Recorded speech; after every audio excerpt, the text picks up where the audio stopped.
inside 50 now. Can they get a late mark? Loston went up. At ground level, Newcomb read it best. Snap towards goal. Does he get a bounce? Goal!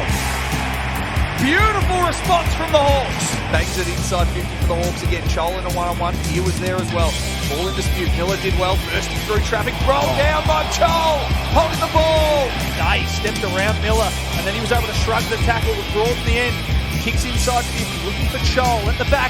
Ginnivan. They can run onto it now. It's a certainty. Ginnivan snaps. Goal. Chol is there. He can't complete the mark. Oh, he nearly did on the juggle. Oh, the wizard. Oh, Watson. Brilliant. Took a bounce, kicks deep inside 50 more! How good was that? The Hawks tamed the Tigers on the big stage, prevailing by 48 points in front of over 92,000 spectators. And all of a sudden, Hawthorn head into the bye with an even ledger, 7 wins, 7 losses, as one of the form teams of the competition. And what a stunning turnaround it's been. We're back to recap the magnificent win over Richmond right here on the Hawk Talk podcast. Thanks for hitting play on another episode. My name is Nick Mason, and tis the captain took control in what was a commanding win. We haven't seen him kick like that for a while. He was just picking off targets. Whatever he felt like, he could reach it. And the confidence that went through the team after he started taking the match on like that and doing what he did to Tom Lynch, which is just marvellous. Like, Tommy had no answer. We're very good now, Nick. We're, off the last 2 months, we're like second only to Sydney in terms of form. Yeah, our form line has been fantastic, and it's quite incredible to watch.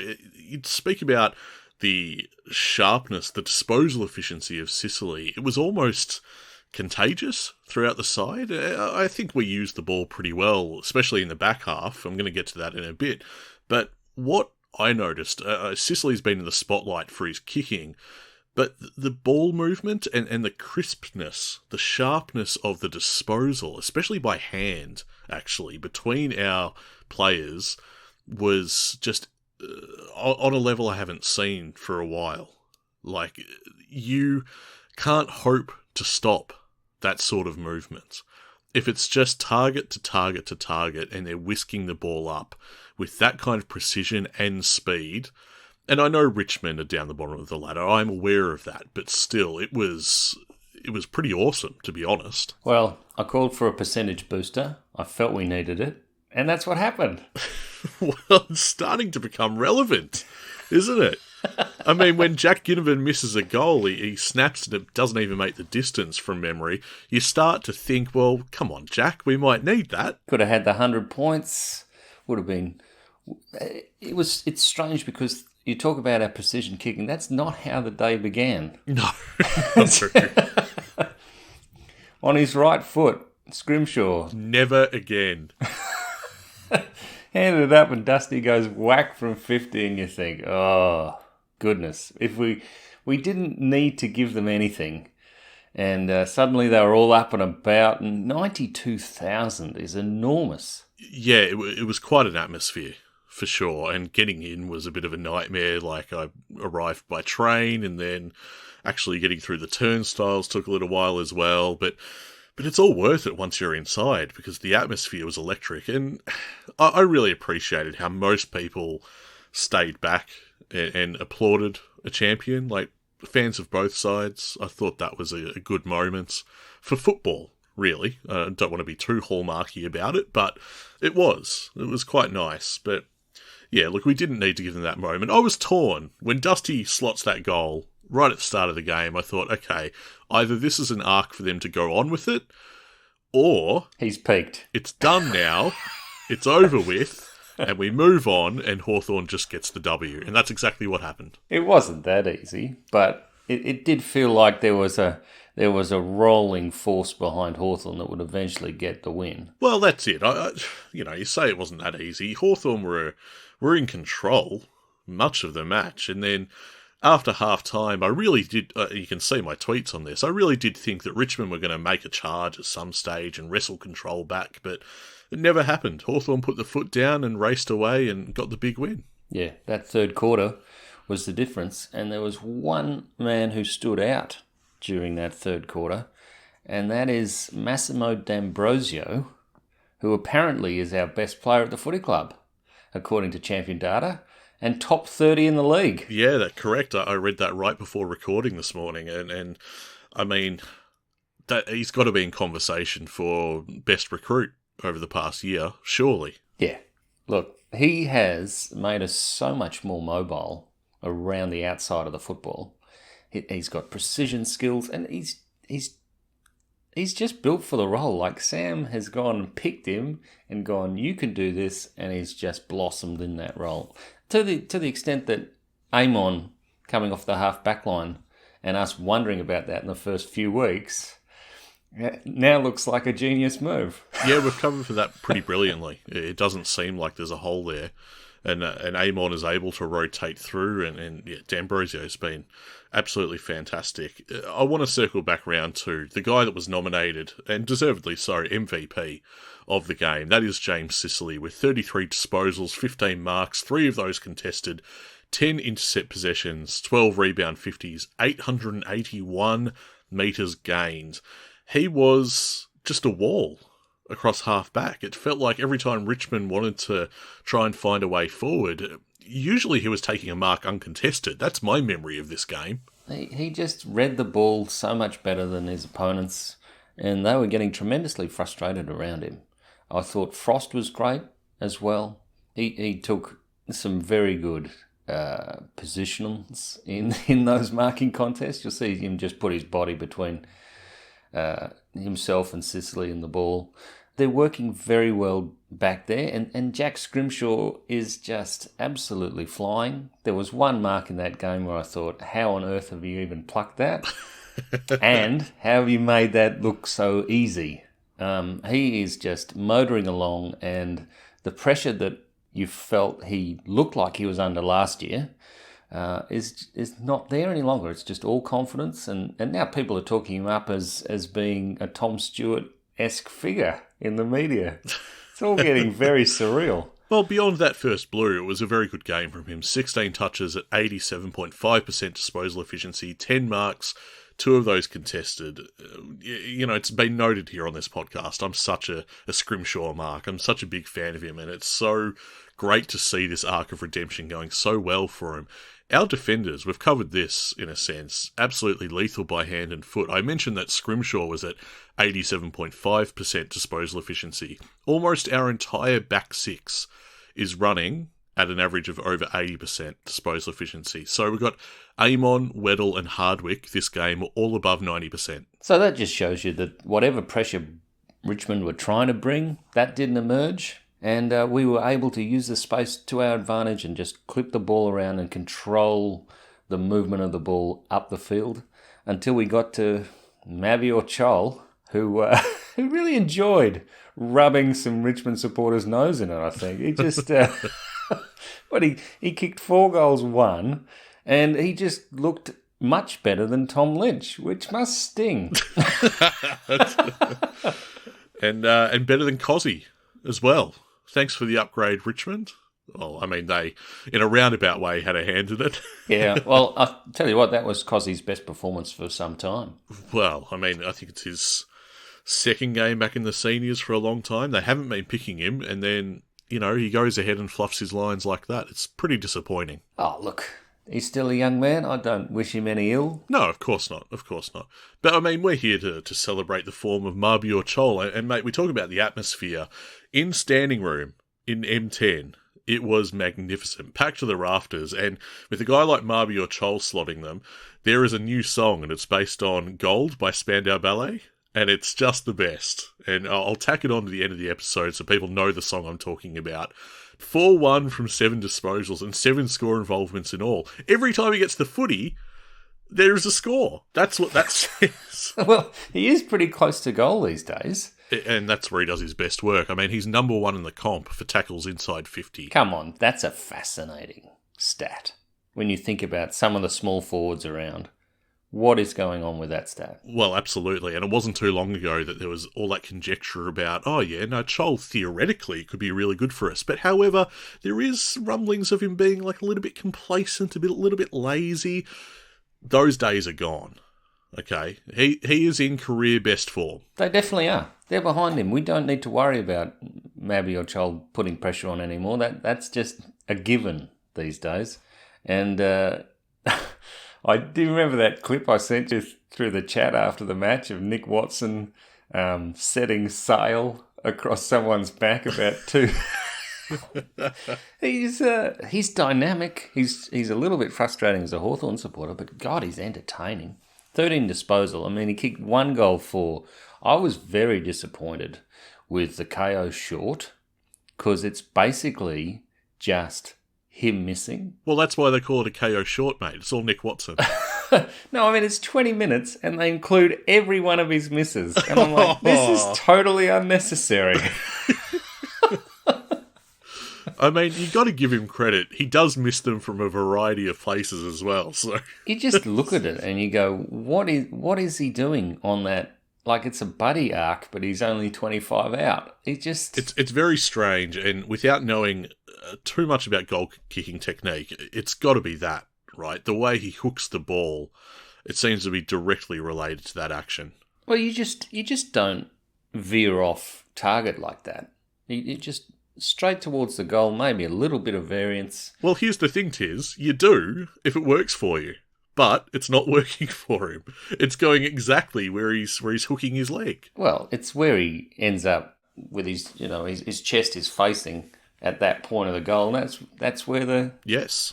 It's how he kicked his goal in Tassie. It's how he kicked that wonderful goal in Tassie. I can see why he's going for the arc again, but he just doesn't need it. Just go back, slot it. I don't even care if you're doing boomerangs, mate. That's fine. Just like he was doing in Box Hill. That was a great goal the last time he was in the VFL. But I mean, the upside is that this guy has an astonishing amount of score involvements, and it's becoming very clear. As frustrating as the misses are, it's becoming very clear that the only person that's an obstacle here is Watson himself. Because frankly, he's dominating. This is his first year. He's a little bit over 170 centimetres, right? Just. And he is getting a stack of it. He's contributing every time he's in the side. He's hitting the scoreboard. He could be hitting it better, of course, but there is nothing in his way but Watson himself. Yeah, I was pointing out how short he was, unthinkingly, because the bloke I was talking to was apparently Watson's height.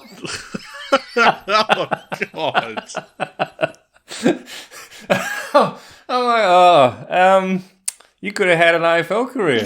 Why'd you let it hold you back?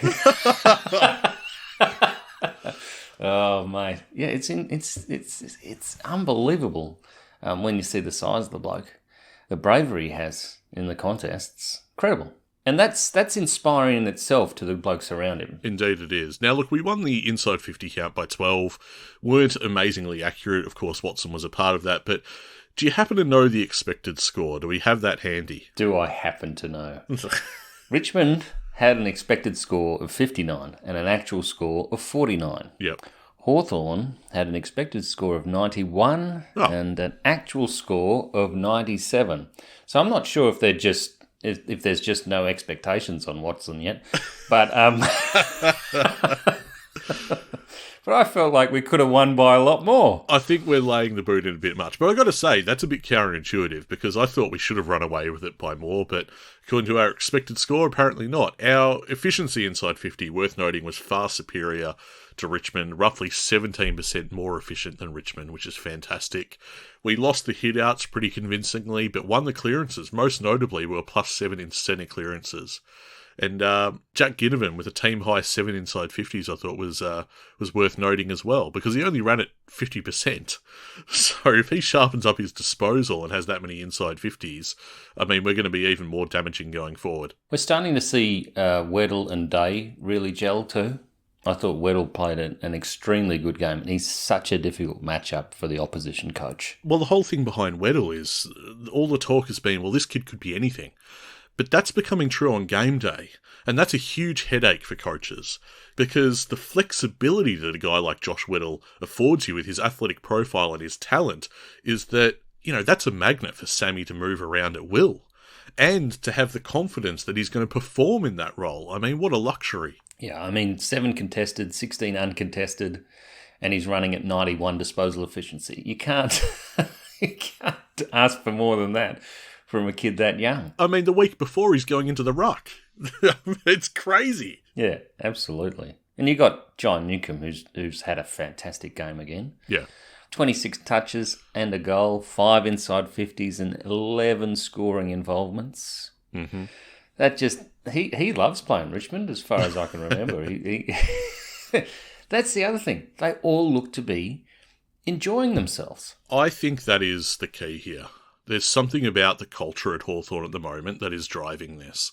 It is palpable. The kind of fun that those players are having just as a group is amazing to see. And we see it in off-field scenes, that the content that the club has published lately, even like post-siren, it's very obvious. Like, it's one thing to win a game of footy and they're sort of up and about, but the way this team behaves with one another, the vibe that it gives off, is they're incredibly close, they're connected, and they are just having the time of their lives. What do you think it is? What's gelled this group so quickly? Is it just winning? Is it the fact that they're winning with this style and panache? I mean, there's still positions in this side that people would hope to fill, you know? Well, the pressure at selection is now suddenly a real issue. Like, there's some genuine selection headaches, and there's people pressing for spots, and I don't see them getting back in the side at the moment. But what is it? Well, I know that we banked a couple of wins before the Port Adelaide debacle. I understand that, but that to me might prove to be a real sliding doors moment. How they handled that as a group, from the outside looking in, would appear to be pivotal. They sort of just doubled down into the role of attacking. It sort of presented to them that defending at all costs wasn't going to work for them, and that they needed to maintain the offense of the game. Some real honest conversations about what went wrong, what was working to get them into that position to begin with, to have such a lead over Port Adelaide, and it would have been so easy for them to drop their heads and become disenchanted. But they've done the exact opposite. Rolling on from there, 4 wins headed into the bye, looking in really great shape. We'll get to the injury list shortly, but, mostly a clean bill of health across the club all of a sudden. I mean, things are looking really, really good. And whereas the week before, I know we're talking about the F word and, we're being a bit funny about it, we're being silly, but I think this week, heading into the bye, I'm really starting to entertain, when am I going to jump on the ladder predictor? Because it's now a very realistic prospect. I'm not saying it's 100%. I'm not saying it's going to happen. A lot would need to go right. But I put this to you, Tiz, and I mentioned this to our good mate, our mutual friend Peter, walking back from the MCG after the game. Some people are considering finals. Is it too soon for this Hawthorn group? Too early? Would it be a bit of a false dawn? But I put this to you, that if Hawthorn makes finals, that means they've probably won 90% of their games on the way there. And whoever we come up against is going to be crapping their pants to play us. They will not want any bar of Hawthorn. And at that point, anything is possible. Well, the reason anything's possible is because of the positivity of this young side and its ability to score. They're very good in defence. But if you can find one quarter in a final to score, get the ball running get your momentum, throw your opponent out of their way of playing football, or get them panicked. And these kids aren't going to panic because there's no expectations on them winning finals or even playing finals. So if we were to meet Essendon in the the first week in an elimination final, that would be delightful. It would be a cracking contest. AFL would love to see that. I think it's pretty unlikely that we play finals still, even though I have jumped on the ladder predictor, Nick. There it is. But if we beat West Coast by a fair margin coming out of the bye, it makes it very difficult to not get excited about finals next year, definitely, and maybe at the end of this year. But Yeah, I thought you were going to talk about that other 1 point loss, not our 1 point loss against Port Adelaide, but the 1 point loss from the weekend. Did you feel for North supporters, Nick? Was there a glimmer of sympathy there? That one was a tough one for me because, whenever Collingwood gets close now, regardless of who they're against, I kind of want them to fail. I want the Pies to fall short because I just think they do it so well, don't they? And it gets boring after a while. Like, oh, bloody hell, they've done it again. They've just limped over the line. Even for North, I kind of wanted North to have that.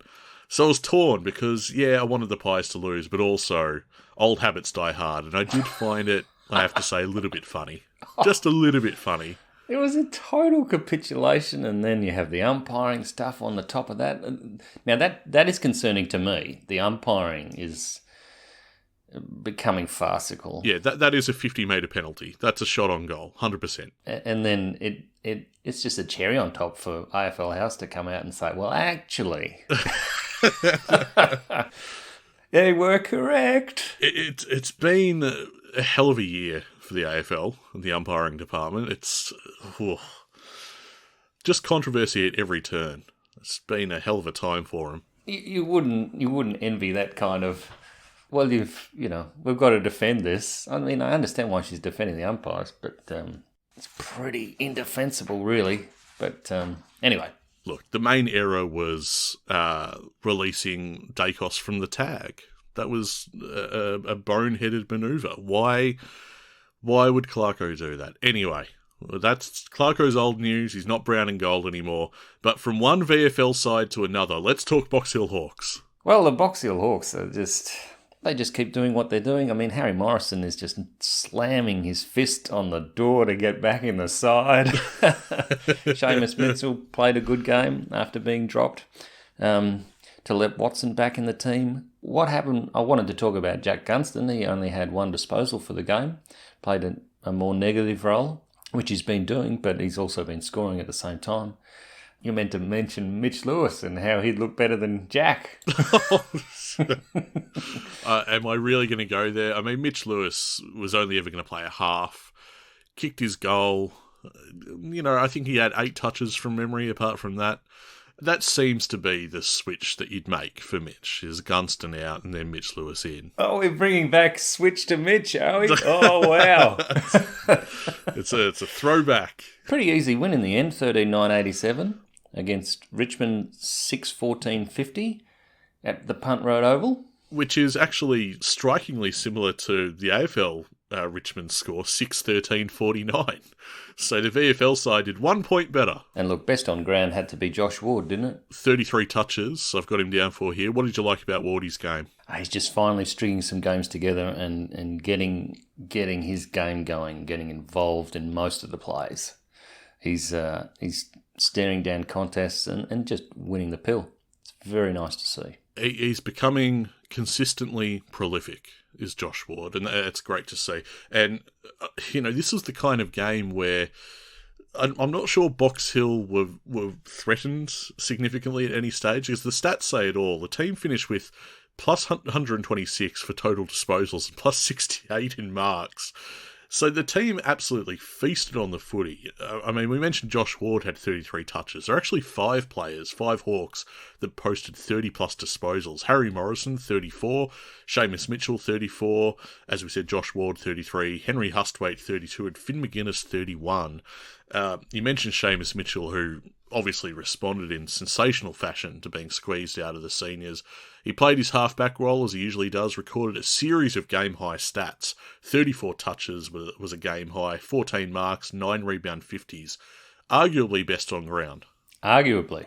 Like I said, you got Ward to look at, you got Morrison to look at. Jasper Scaife, mate. Kicked 3 goals, 1.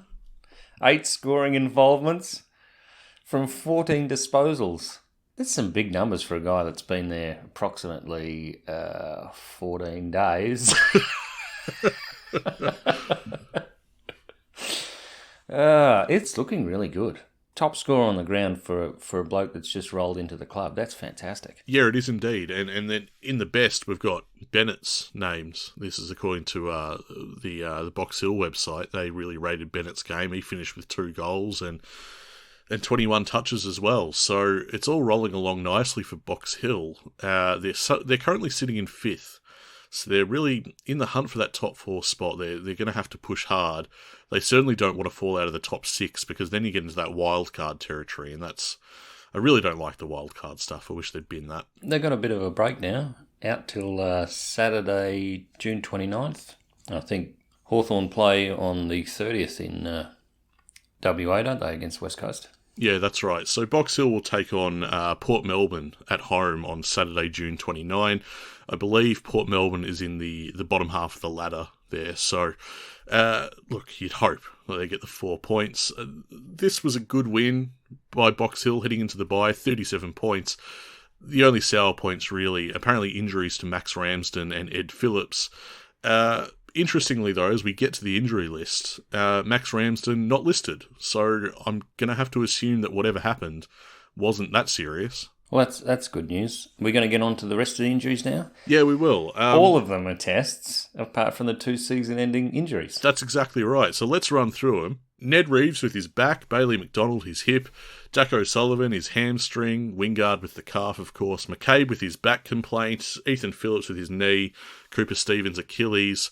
They're all really very much in the frame now to return, whether it's this week or maybe the following. This is all pending, they're testing their fitness and their readiness to go. As you say, the other 2 on the list here are just the season-ending injuries of James Blank and Sam Butler. This is a far cry from where things sat. So, hugely positive on the injury front for Hawthorn at the moment. Everything's coming up roses. Now, if we look at the first month we had this year, we were pretty down on some of our selections and how we were playing and being naive about how aggressive we were with the football. And now it's turning into something magnificent. The about turn, which we thought would come after the bye, has come well ahead of the bye. So can we get excited for another big storming run after the bye like we normally do? And I get the feeling that Carlton are just sitting ducks. What? I mean, of all the times to call them sitting ducks, I mean, they are the least vulnerable right now, I'd say. It just feels like the Carlton game is the make or break finals game. Get on the ladder predictor, have a bit of fun. If you flip that result, it gets very, very serious for the other teams in the 8 because they don't want to play us. Well, mate, we still have to do our mid-season episode, our mid-season review, but let's just quickly go through this now. We've got the Eagles next, obviously. That's an away game at Optus Stadium. Then we play the Cats. Yay or nay? Now, that's not definitely a yay, but if we win that, we are well on track. If we don't win that, I think it's too hard. I reckon you might be right in your assessment there. Then we've got the Dockers down at Tassie on July 13. Then we host the Pies. We play Adelaide at Adelaide Oval, which has not been a happy hunting ground for us this year, but we'll see what we can do. The Giants at Monica. The Blues then host us at the G, and then to cap off the season, we return to face the Tigers and then play North in Tassie. It's tantalising, isn't it? It just feels like it's on a bit of a knife edge. It could happen, but there are some serious roadblocks as well. Exactly. Like you might see North really turn up for that last game and give West Coast pick 1 again. Nah, I'm feeling good. Now, we're headed into the bye, but if we have to look at our crystal ball here, the next game is against West Coast, as I said, at Optus Stadium, Sunday, 4:40 p.m. What moves are you making? This is becoming a difficult question, I find, because, and I put this to our social media channels, our bottom 6, if you like, so the last guys picked. You don't want them out of the side at the moment. Do you know what I mean? Do you know what I'm getting at? Yeah, I know what you mean. I mean, the team is playing excellently together, but I look at West Coast and I look at Reed and I think, is there anyone who can... We're going to face off against Reed, or do we bring McGuinness into the side and just say, sick him, Maggie, and he does his job? They're an odd mix out there. I don't know what to expect from West Coast, and also we don't want to buy hangover. But it's pretty hard to change anything, and you'd think looking at the ladder and looking at the form line that we should just back ourselves and not run a negative roll on Reed. Yeah, I'm not sure I'd be messing with the formula that we've had We do back ourselves to contain Reed, and West Coast just, I mean, you make a good point. They're shockingly unpredictable at the moment. I mean, this is a team that, well, I know you don't necessarily rate Melbourne, but they got over Melbourne, and then they're struggling against North Melbourne, and just all year West Coast have been such an enigma of a club. So, being the bye, obviously I can't watch Hawthorn, but that Melbourne-North Melbourne clash, oh, that looks great. That is the definition of marquee. It's just so, it's such a sarcastic, I think, Saturday night game, isn't it? It's just... By the way, any chance we could get a night game next year? I feel like we've bloody earned it at this point. Anyway, before we wrap up, mate, we better get to our social media stuff as per usual. If you do enjoy what we do here at the Hawk Talk podcast, we'd love for you to spread the word about the show. And one way to do that is to leave us a rating or a review on whatever platform you're listening to this. We'd really appreciate that. We also really enjoy chatting with other diehard Hawkers, especially fun after such a wonderful win. So come and join us over on our social channels. You can find us on X, Facebook, and Instagram. And finally, a big thanks to our proud, passionate and paid-up Patreon subscribers for throwing their support behind the show. We really need to emphasise that by getting on board, you help us put time into the show each and every week. We've noticed that we have a lot of people signing up to our Patreon as free members. You can get all the good stuff. It's at your fingertips. It's right there. We're about to release our mid-season review, if you like, our mid-season recap episode, which has become a bit of a tradition here on the Hawk Talk podcast. That is going to be exclusively for paid subscribers. Yeah, and it's traditionally embarrassing when it comes to PCM. Well, I thought you were going to say it's embarrassing when we look at our season guide and our predictions about how all the opposition clubs are going to go. All right, so there's a lot of embarrassment about. That's the point. And all that can be yours for the princely sum of, well, whatever you choose. I mean, all the details are up there on Patreon. The point is, we love our free members. Thank you for being on board. But if you're able to extend yourselves and fling us a bit of shrapnel for the bonus content, well, we'd really recommend that. You can get all that stuff for as little as $5 a month. So if you're listening to this, thinking you'd like to show the podcast some love and get some extra content in the process, do head to our Patreon page, patreon.com/HawkTalkPod. The annual fee is a reduction on that, of course.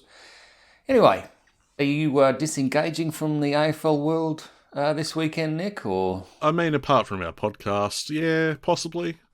I mean, nice to disengage, really. It's all too easy to be across absolutely everything that's happening in the AFL, and things get regurgitated constantly. And, you know, I think I was saying to someone at the game that you really have to try and not know what David King and Kane Cornes are thinking during the week. Fair enough. If you don't know their opinion on something, you've manoeuvred it quite well. Like, it is an asteroid field out there. If you are ducking and weaving the same opinions all the time through the week. Yeah, and also we got scant coverage on Footy Classified, and the Sunday Footy Show is pretty good because Kane loves to talk us up. That's true. And he's really enjoying what we're doing. And I think we're playing a very entertaining brand of footy that's thoroughly, well, I mean, it should be rewarded, as you say, with some night games. But I just want to illustrate that you better, if you're going to watch any football, it's the Friday night game, Carlton Cats, and then you have Port Adelaide and the Brisbane Lions, and then 4:30 on a Saturday, you have the Giants in Sydney. All fairly good games. Should be quite entertaining. But then you have Melbourne North, Essendon Eagles, and Dockers Suns. So what you're saying is the mid card is actually the main event, and vice versa. Yeah. Oh, you've really stuck the boots in. Hey, off the top of my head, some red time items. There's all sorts of things that filter through right after we've finished recording, because that's just how it goes on the Hawk Talk podcast. There's rumblings that Sam Mitchell will get a new contract, that he's going to be staying long term, and of course you'd expect that at this point. He's doing magnificently. There's also rumblings that Hawthorn might be interested in Logan McDonald. Yes, yeah, I've been reading about that. Look, everyone's going to come with cash for Logan, and it's looking like he's playing second fiddle now. So, you know, they won't galvanise him too much. They'll say, here's the offer, but if you want to go elsewhere, that's fine. It's exciting for us. But also, There was some news about Dingley. That's looking fantastic. They've got benches now. Yeah, You can sit and watch the magic unfold. Well, the grass unfold, yeah. And and what else happened? Oh, JD elevated. That's right, yeah. Officially legend status. We've always regarded him as such, but now it's enshrined, which is great. Back on the Logan McDonald stuff, I mean, what's shaping now is in the off-season, there's at least 3 names attached to Hawthorn in various ways. But, you know, Logan McDonald, Bailey Smith, who you've been writing that story for a little while now, and Josh Battle. So, what do you reckon? 3 from 3? Battle is a lock. Bailey Smith is highly dubious. Dam's probably going to get his money. D'Ambrosio. But if he does come, it's terrific. And then Logan McDonald. Well, I don't know that they're going to throw too much at Logan McDonald. Do you? I mean, what is your thoughts there? Surely if he leaves Sydney, he goes back to Perth. That's what I would have expected, because Darling's gone by the end of the year, or at least by the end of next year. Clearly, he gets plenty of game time. Well, it's funny you say that, because that's what I imagined as well. I'm not up on all things Logan McDonald, so I immediately headed to Wikipedia. I thought to myself, where's he from? And I saw he's from WA. I thought, oh, you know, that seems like he's got a path back home now, if that's what he wants to do. I'd be surprised if he jumped to anywhere in Victoria, but I don't know. We'll wait to see. What a fortunate position that it's not. I mean, he's a fantastic player. He could be very special indeed, but it's not high on Hawthorn's priorities right this second to have that position player. I think it is. I just don't think Logan McDonald has shown that he's worth what he's asking. Well, I saw a lot of Hawthorn people respond to this and wonder if that casts doubt on Mitch Lewis's future. Well, it does. It's all competition, mate. It's all competition. And the fact is that Lewis hasn't managed more than 14 games. Is it 14 or 15 games for the last 3 years? I think it's 16. It's very tough to back a guy in when he's not there, 1/3 of the time. Oh, yeah. I don't blame them at all. But, I mean, look at the position we're in. Suddenly we're rolling with 4 wins in a row, headed into the bye. The finals is very much in calculation. We'll see what we can do with that. And suddenly the talk in terms of off-field is that Hawthorn's a destination club. I mean, it's all happening, mate. It is all happening. I do like the talk about destination club. But I want to see it, Nick. I want to see it. Anyway, mate, we need to wrap up. Apart from our mid-season review, enjoy the weekend, mate. And just make sure you watch the first few games and not the other few. Take the Saturday night and the Sunday off. That's the prescription from the Hawk Talk podcast for this week. We will catch you next week. We are a happy team at Hawthorn.